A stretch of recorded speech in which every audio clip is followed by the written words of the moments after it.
Bom dia a todos meus amigos ouvintes do vlogger do Conde Lopé de la Villanueva. É muito comum a gente encontrar na propaganda protestante a ideia rasteira, falaciosa, de que a Igreja Católica proibiu a leitura da Bíblia. Se nós analisarmos os documentos da Igreja referentes a esse assunto, na verdade a Igreja nunca proibiu a leitura da Bíblia, mas sim o livre-exame, como também a leitura de pessoas que não estariam preparadas suficientemente para entender a Sagrada Escritura. Nós podemos conferir um exemplo muito clássico disso, de um incidente que ocorreu na imprensa, de um pedreiro que se autonomeou pastor e numa errada leitura de um versículo do Antigo Testamento, ele errou numa leitura de um acento e por conta disso comeu a mulher do vizinho. Ou seja, trepou com a mulher do vizinho porque, em vez de ele acreditar que era adúltera, ele acreditou que era adultera. Ou seja, um sujeito semi-analfabeto, tentando ler a Sagrada Escritura, fez uma interpretação completamente desconexa e absurda dos textos bíblicos. Se observarmos, por exemplo, o Concílio de Trento, os documentos da Igreja não proíbem necessariamente do leigo de ler a Bíblia, mas sim das pessoas despreparadas. Ou, no máximo, que as pessoas, quando tenham uma certa leitura, elas também devem ter um certo conhecimento básico e ser acompanhada não somente de uma Bíblia autorizada pela Igreja, uma vez que os heréticos de toda a história, em particular os heréticos do século XVI, os calvinistas, os luteranos, estavam fazendo traduções adulteradas e descontextualizadas para dar sentido às suas falsas doutrinas. Então a igreja diz o seguinte: olha, o leigo pode ler a Bíblia, contanto que ele tenha um preparo intelectual para entendê-la, contanto que ele seja orientado conforme a tradição da igreja e contanto que ele leia uma Bíblia autorizada também pela igreja e que seja conforme a Vulgata Latina. Ou seja, nada mais razoável se nós analisarmos por esse prisma. Em outras palavras, a leitura da Bíblia tem que ser uma leitura séria, uma leitura bem fundamentada. Você não está lendo um livro qualquer. Você não está lendo qualquer coisa. Você está lendo um livro sagrado que tem uma interpretação legítima, correta, que não pode destoar daquelas verdades que a igreja pregou. Então, é aquela história. O protestante transforma a Bíblia numa espécie de manualzinho. Aí nós estamos vendo o exemplo. O pedreiro leu o manualzinho e comeu a mulher do vizinho. É isso que acontece com o livre-exame bíblico. E não é por acaso, por exemplo, que dentro das seitas protestantes, os elementos mais nevrálgicos da fé cristã já foram negados. Eu estou vendo agora, recentemente aqui no meu vídeo, ou num dos meus vídeos, um idiota negando a Santíssima Trindade, porque a Santíssima Trindade não está escrita na Bíblia. Tem outros filhos da puta que ficam negando a imortalidade da alma. Tem outros idiotas que ficam negando o livre-arbítrio, e assim sucessivamente. Outros negam o céu, outros negam o inferno, outros, enfim, negam a Eucaristia. E é isso, é uma cultura de negação. É uma cultura em que a livre interpretação acaba destruindo a verdade. Porque a gente tem que entender que num livro sagrado a interpretação não é livre. Não é livre no sentido anárquico que o protestantismo prega. No sentido de achar que a Bíblia tem que ser caprichosa, tem que ser lida conforme o seu talante. Não é por acaso que você percebe muitos protestantes falando: você tem que pedir ajuda do Espírito Santo. É verdade, aquele pedreiro que comeu a mulher do vizinho também pediu ajuda do Espírito Santo e deu aquela merda. Como se o Espírito Santo fosse um elemento voluntarista. Como se dentro da história do cristianismo a fé cristã não tivesse um segmento, uma certa unidade. Então, trocentos filhos da puta começam a dizer que são inspirados pelo Espírito Santo. E se contradizem em todos os aspectos, todos os artigos de fé. Como é que vocês querem ser levados a sério com essa palhaçada?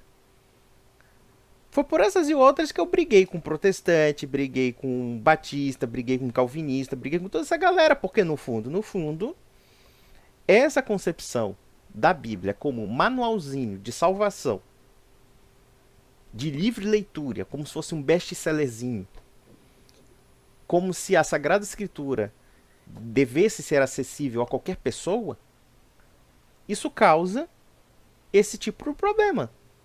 Você imagina, por exemplo, numa época como o século XVI, onde a religião tinha uma importância muito mais profunda na vida social, o que causaria uma interpretação desconexa de um pedreiro ignorante como esse? Que diz que a Bíblia disse para eu comer a mulher do vizinho, então eu vou comer a mulher do vizinho. Ele tem dois aspectos que são caricaturais. Primeiro, é a interpretação subjetiva dele. Segundo, a ideia de que a Bíblia, como um manualzinho, segundo a lógica de certos evangélicos, tem que ser seguida como se fosse o Corão, como se fosse um legalismo, como se fosse um positivismo jurídico.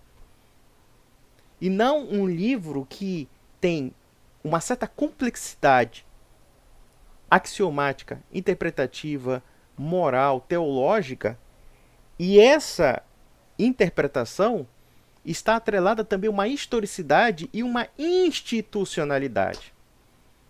Instituição, chama-se igreja. Aí você vê um besta como aquele tal do Luiz Camargo, mas igreja é apenas a excomunhão dos salvos, que aceita Jesus Cristo como Salvador. E daí? Tem gente que aceita Jesus Cristo como Salvador e nega a Trindade.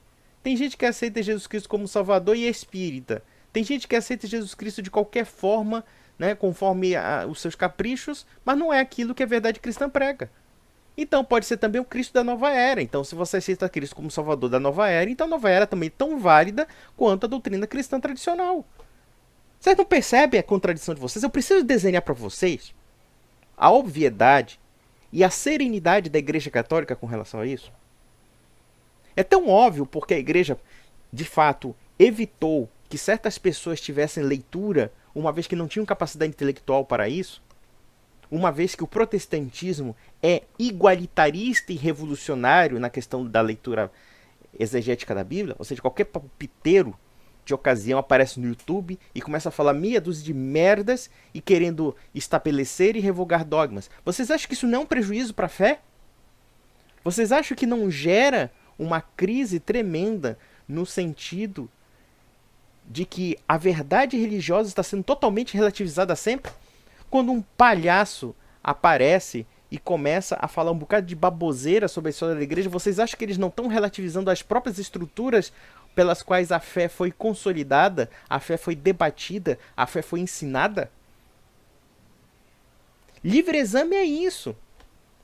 Aí vem a dona Paula Marisa me dizer: ah não, Leone, seu Conde Lopê, ler a Bíblia não é perigoso, ler a Bíblia não é perigoso.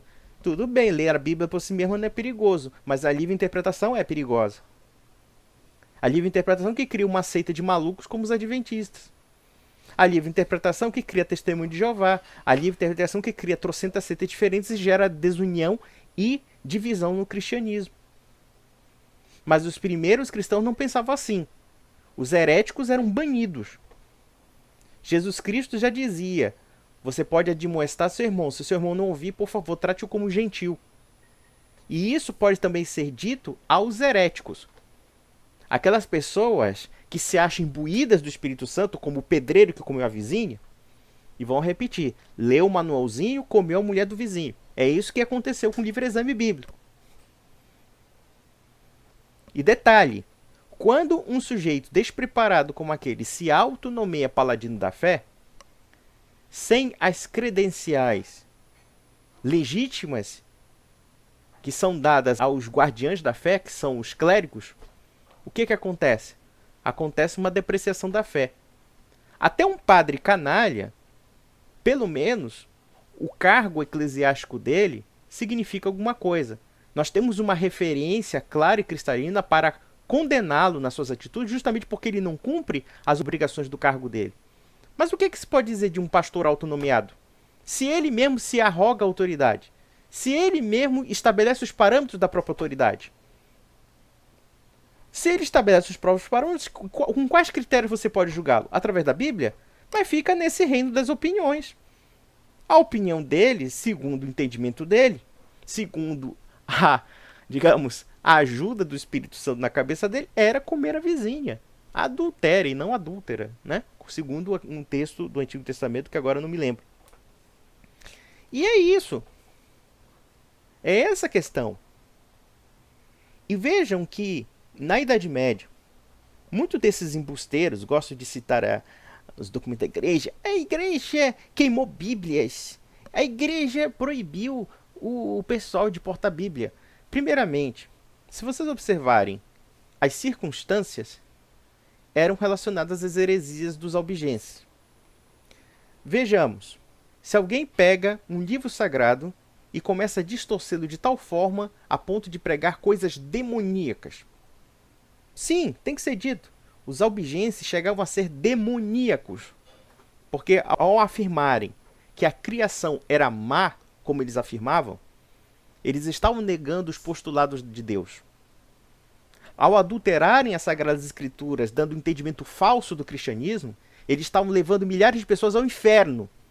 Mas protestante não acredita muito bem no inferno, ele só acredita para os outros no inferno, para ele não. Porque ele estabelece as diretrizes da salvação dele, como também diretrizes do inferno, como tem muito protestante que nem mais acredita nisso. Mas o catolicismo não tem esse luxo. E foi por isso, naturalmente, que a igreja reagiu. E, nos concílios, proibiu que os heréticos portassem esses livros. Uma vez que, sabendo que a população medieval era pouco instruída, em geral, não tinha alfabetização, não tinha informação, e mesmo com alfabetização já é uma merda. Com alfabetização o pessoal continua burro e ignorante, você imagina sem alfabetização. E como já falei aqui em outros vídeos, a cultura era dimensionada pela oralidade. A escrita era um componente da oralidade e não o contrário, como se entende por hoje. Então nós devemos entender que a Igreja Católica, quando proibiu o livre exame dos heréticos, protegeu a comunidade cristã. Quando no Concílio de Trento a Igreja disse que as Bíblias só poderiam ser lidas através de expressa autorização por pessoas doutas, sábias, realmente preparadas, sendo leigas, na verdade, a Igreja estava protegendo a fé. A Igreja estava protegendo a doutrina cristã contra meia dúzia de vagabundos que hoje em dia aparecem no YouTube e começam a dar uma de exegetas de palavrinhas de grego e hebraico e agora ficam revogando o cristianismo, porque ficaram decepcionadinhos com seus pastores. Pega os Fábios Sabinos da vida, pega esse Tiago Lima, desperte. Desperta o quê? O cara é um picaretão, um charlatão. Em outras épocas, esse cidadão seria banido, preso ou então processado pela Inquisição, tranquilamente, porque é um picareta. Quantos picaretas não foram processados pela Inquisição? E observem, eu não estou defendendo a volta da Inquisição, mas eu estou dizendo que é um fato histórico. Muitas das pessoas processadas pelo sistema inquisitorial eram charlatãs. Eram picaretas, eram pessoas que exploravam a boa fé do povo para ficar ganhando dinheiro, para ficar ganhando um bocado de coisa. Só que lá chegava a igreja, vem cá bonitinho, venha conversar com a gente aqui. Que história é essa de você pregar um bocado de besteira aí? Que história é essa de você pregar um bocado de merda? Respeita a religião. Deus não é brincadeira pra você não, seu palhaço. Dava uns tapas nele e pronto, ele voltava lá e se penitenciava. A maioria dos processos inquisitórios nem deu em morte. Na verdade, o inquisidor deu uns tapinhas na cara do homem, o cara chorou, mijou nas calças, no máximo pegou um sambenito e saiu com aquele chapezinho cônico de burro quando tava no canto da sala de aula. Era assim que os caras pegavam o sujeito. E muitas vezes merecido. Ainda que nós podemos questionar os métodos da Inquisição em vários aspectos. Mas, de fato, o livre exame prostitui a fé. O livre exame faz com que você seja um Deus. Porque você, claro, a Bíblia está na sua mão e agora eu sou o fiel interpretador com a ajuda do Espírito Santo. Pô, você é um fodão para achar que o Espírito Santo vai tocar no seu coração. Claro, mesmo que seja para comer a mulher do vizinho. Então, meus amigos, é isso. Está esclarecido muitos aspectos da história da igreja. E é aquela história. Leia o manualzinho, conforme o protestante disse, e siga a lógica do pedreiro. Coma a mulher do vizinho.